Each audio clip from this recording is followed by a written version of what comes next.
आज महाशिवरात्रि का पर्व है। आइए जानते हैं महाशिवरात्रि का पर्व किस पक्ष में, किस माह में और कौन सी तिथि में आता है तथा इसका पुराणों में क्या महत्व है।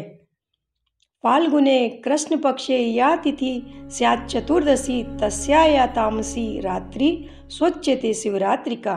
फाल्गुन के कृष्ण पक्ष की चतुर्दशी तिथि को आश्रय कर जिस अंधकारमयी रजनी का उदय होता है उसी को शिवरात्रि कहते हैं। इस वर्ष यह महापुण्यदायिनी महाशिवरात्रि की बेला 26 फरवरी बुधवार को आ रही है।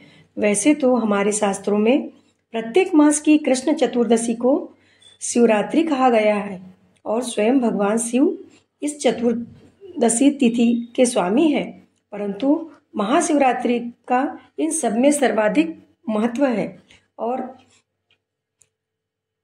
महत्ता भी है। ईशान संहिता में उल्लेख है कि भगवान शिव की प्रथम लिंग मूर्ति इसी तिथि को महानिशा में इस लोक में आविर्भूत हुई थी। शिव के अनन्य भक्तों साधकों की दृष्टि में महाशिवरात्रि अपने इष्ट को प्रसन्न करने का अनुभव अवसर है। इस दिन भगवान शिव और उनके साथ आदि शक्ति की दिव्य शक्तियां एक साथ धरती पर आती है। इस दिन किया गया जप, तप, उपवास, ध्यान, व्रत, उपवास, कीर्तन सब कुछ त्वरित फलदायी होते हैं। इसलिए शास्त्रों में इस महापर्व की अत्यंत महत्ता कही गई है। भारतवर्ष की सनातन हिंदू परंपरा में अनेकानेक पर्व त्योहार की पुनीत परंपराएं विद्यमान है, परंतु उनमें से महाशिवरात्रि का सर्वाधिक व्यापक महत्व है। सूर्य गणपति, शैव, वैष्णव और शाक्य सभी के उपासक संप्रदाय भेद को त्याग कर इस दिन भोग और मोक्ष की कामना से शिव भक्ति में लीन हो जाते हैं। आखिर हो भी क्यों न, भगवान शिव का संकल्प है ही ऐसा अद्भुत। वे ही सत्य, ज्ञान और अनंत रूप गुणातीत पर ब्रह्म है। अंततः शिव रूप ही तो नित्य सनातन सबका मूल स्वरूप है। परात्पर ब्रह्मा और परम आराध्य दोनों सदाशिव ही है। उन्हीं के द्वारा उन्हीं में सृष्टि लय होती है। यही रहस्य तो उनके तांडव नृत्य की अभिव्यक्ति का सार्थक बोध है। महाशिवरात्रि इसी रहस्यमयी अभिव्यक्ति से संयुक्त असंख्य शक्तियों के अनुदान वरदान प्राप्त करने का सुलभ अवसर है। महाशिवरात्रि के परम आराध्य के रहस्य एवं मर्म का जिन्हें थोड़ा भी भान है, वे इस दुर्लभ सुयोग पर अनेक विध साधना का अवलंबन कर सदाशिव की कृपा से के पात्र बन जाते हैं। लेकिन जो उनके स्वरूप को समझने में असमर्थ है और विधि विधान में अक्षम है, उनके प्रति भी भोलेनाथ सदाशिव की कृपा समान रूप से बरसती है। बस उनका नाम स्मरण, रूप चिंतन और उनके प्रति भाव भक्ति ही उनकी कृपा प्राप्त करने के लिए पर्याप्त है। हमारे शास्त्रों में परमात्मा कृपा के जितने भी उपाय व मार्ग साधन है, उन सभी के द्वारा भगवान शिव की कृपा सहज लभ्य है। कर्म, ज्ञान, भक्ति रूपी साधना को सर्वोत्तम कहा गया है। कर्म में यज्ञ, हवन आदि स्रोत तथा वर्णाश्रम की मर्यादा से संबंधित स्मार्ट कर्म अथवा व्रत, उपवास आदि धार्मिक कर्म सभी तरह से शिवत्व की यात्रा और कृपा सुलभ है। ज्ञान में तत्वमसि की सिद्धि का मार्ग यद्यपि दुर्लभ है, परंतु जिन्होंने इंद्रियों को वश में कर लिया है और समदृष्टि प्राप्त कर कर्म में निर्लिप्तता सिद्ध कर ली हो, ऐसे योगी ज्ञानी जन के जीवन में शिवत्व का साकार हो उठना स्वाभाविक है। भक्ति का साधन तो सबसे उत्तम और सरल है। श्रवण, कीर्तन, स्मरण, भक्ति के ये तीन उपास्य के नाम की महिमा से संबंधित है। पाद सेवन, अर्चन, वंदन ये तीन उपास्य के स्वरूप की महिमा को दर्शाने वाले हैं तथा दास्य संख्य और आत्मनिवेदन ये तीन प्रकार की भक्ति उपासक की उपास्य के प्रति भावना और समर्पण की महिमा से संबंधित है। इन नवधा भक्ति के किसी भी रूप को अपनाकर आराध्य शिव की कृपा सहज प्राप्त की जा सकती है। भगवान शिव की प्रसन्नता एवं कृपा की आकांक्षा में उनके नाम, स्वरूप और भक्ति को प्रदर्शित करने वाली स्तुतियों मंत्रों, ऋचाओं, प्रार्थनाओं से भारतीय वायुमंडल भरा पड़ा है। भारत के वैदिक, लौकिक दोनों साहित्य शिव भक्ति के रस से सराबोर है। हिंदू संस्कृति में सर्वाधिक प्रचलित पौराणिक रूप को आख्यायिकाओं तथा श्रुति परक स्तुतियों में शिव भक्ति का विशद व्यापक रूप मौजूद है। वैदिक विशेषणों का सारगर्भित रहस्य भी पौराणिक दृष्टांतों से ज्यादा स्पष्टता से उजागर है।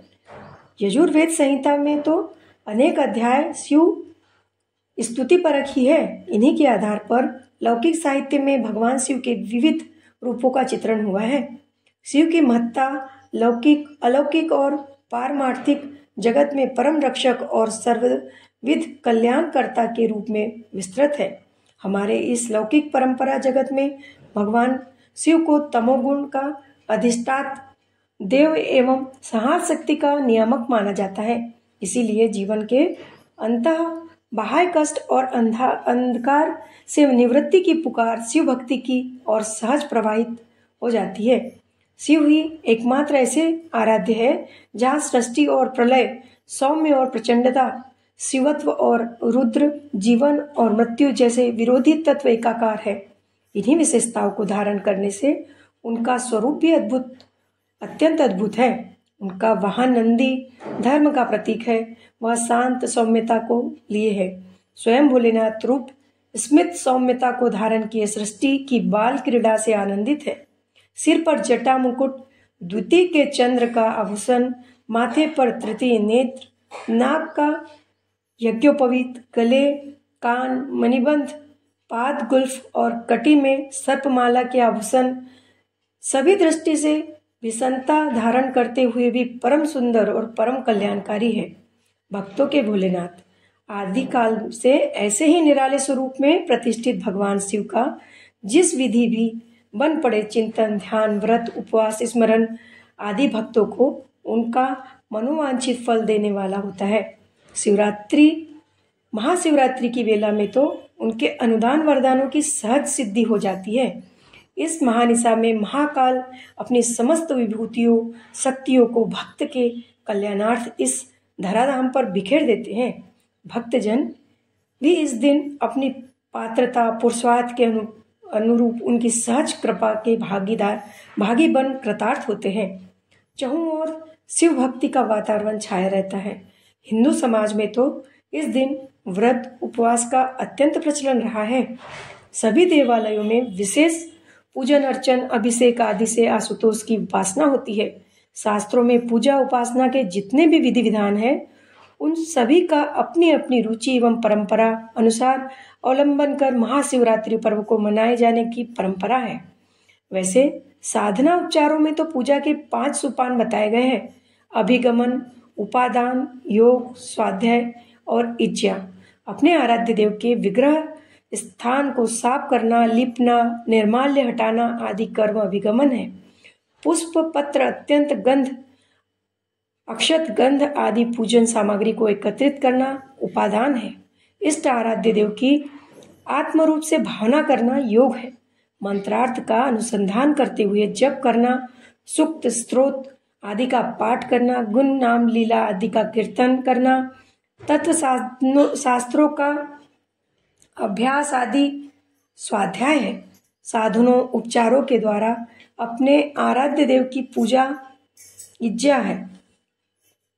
पूजा के ये 5 सोपान क्रमशः सृष्टि, सामीप्य, सालोक्य, सायुज्य और सारूप्य मुक्ति देने वाले कहे गए हैं। भगवान सदाशिव की पूजा उपासना में एक रहस्य की बात यह है कि जहाँ एक ओर रत्नों से परिनिर्मित लिंगों की पूजा में अपार समारोह के साथ राजोपचार आदि विधियों से विशाल वैभव का प्रयोग होता है, वहां सरलता की दृष्टि से केवल शुद्ध जल, अक्षत, बिल्व पत्र और मुख से उच्चारित ध्वनि, वाद्य, बम बम से भी परिपूर्णता मानी जाती है और भगवान शिव की कृपा सहज उपलब्ध हो जाती है।